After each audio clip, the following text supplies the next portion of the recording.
ሄሎ ማይ ስራ ቦታ ሆኜ ነው ልደውልሽ? ሄሎ ልጄ የምነግርህ ነገር ነበር። ምን ነው ማዬ ምን አለሽ? አይ ምንም አሁንማ ልጄን ማሰላቸውት መሰለኝ። ሁሌ እኔን ለማናገር ስራ በዛብኝ ነው የሚለው። አንተ ከሴት ጋር ሆነ ነው ስራ ቦታ ነኝ የምትላትና እንደዚህ አያስብም። ቤተሰቦቼ ስትለኛ ነገር ችላ ያልከው ነው። ምን ያድርግ ስራ ቦታ ነኝ ብሎ አንቺ ጋር ነው። ጥሩ ለውጥ ነው ግን አሁንም በቂ አይደለም። መርዳት ያለብን በውጭ አልፎ አልፎ ታያቸዋል። ልክ ነሽ እኮ የራሴ የሚወጣልኝ በቂ ብር ከሰጧቸው ምን አነሳቸው? ዛሬ ምን አድርግ ነው የምትለኝ? ማን ነው? እማዬ ነች። አንዱ ለቀን ብር ካሳለፍኩባት ጭቅጭቋ መከራ ነው። በቃ የኔ ፍቅር አትናደር።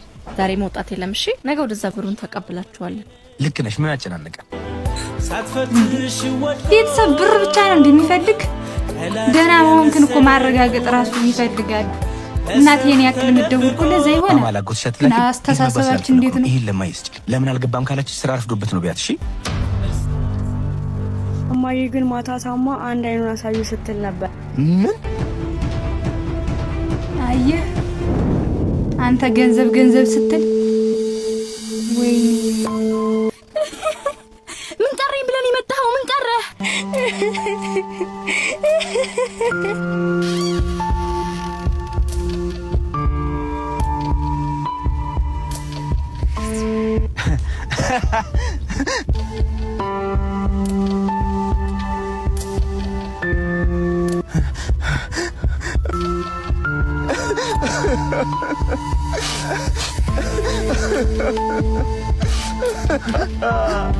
ልጄ ዛሬ እንደማልተርፍ ታውቆኝ ተደጋጋሚ ብደውልልክም ላገኝህ ካልቻልኩ ብዙ ጊዜ እንደማስቸግረህ ካውቃለሁ። ለእኔ ግን ሁሉም ቀርቶብኝ ሁሌም የምፈልገው ያንተን ፍቅር ነበር። በጣም ናፍቀኝ ነበር። ድምፅህን እንኳን ሰምቼ በሞት